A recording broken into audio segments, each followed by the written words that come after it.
Now, the August bank holiday Saturday is traditionally the busiest day on the calendar for the wedding industry, but today, nearly 4,500 ceremonies have been cancelled across the UK. And now one campaign is warning that almost a quarter of wedding businesses will be forced to close indefinitely unless tailored financial support becomes available. Sky's Ivor Bennett reports. Don't know if we're going to be able to stay up until 1 now, though. David and Andrea were supposed to become husband and wife today, but instead of walking down the aisle, they're walking through their options after postponing their wedding until next year. It feels very anticlimactic. You spend 2 years planning something just for it to fall through at the last minute. Their coveted date of August bank holiday Saturday had to be booked 18 months in advance, but they gave it up because Andrea's family live in Canada, so couldn't have easily made it. It's just really hard to imagine, my dad not walking me down the aisle, or, my sister not being my maid of honour.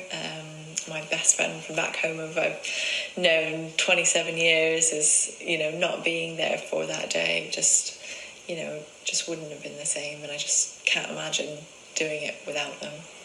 Wedding bells would normally be ringing out across the country today on what is traditionally the busiest wedding day of the calendar, but not this year. Nearly 4,500 weddings that were due to take place today have either been cancelled or postponed, taking the total number since lockdown began to over 100,000. For businesses that rely on the wedding season, a time of bloom is instead one of gloom. Well, we're surviving on our savings, isn't it? Weddings account for nearly a third of Sharjah's business. He had expected to do 25 this month, but he's only had one. We need the wedding industry to come back, so obviously till next year. Do you think it will come back? To be honest with you, looking at COVID, then Brexit, then we're in a recession, which is going to kick in 6 months' time, because it's only in figures at the moment, so it's not looking that good. The current 30-guest limit is a fraction of the numbers Bhavna Barrett normally shoots, but the freelance photographer's next job isn't until February.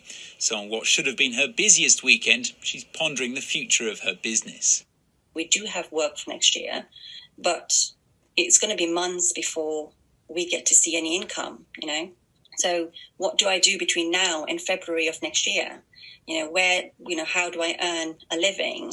The sector's calling on the government for more support and clarity on its future, warning that without it, a quarter of wedding businesses will close. Right now, the wedding sector is being excluded for things that already exist that could actually benefit us. So, for example, the hospitality industry is receiving support, yet wedding venues are excluded from that. VAT, for example, is a really key one. And as summer draws to a close, it's not just a lost day couples and businesses are dealing with, but potentially a lost year. Ivor Bennett, Sky News.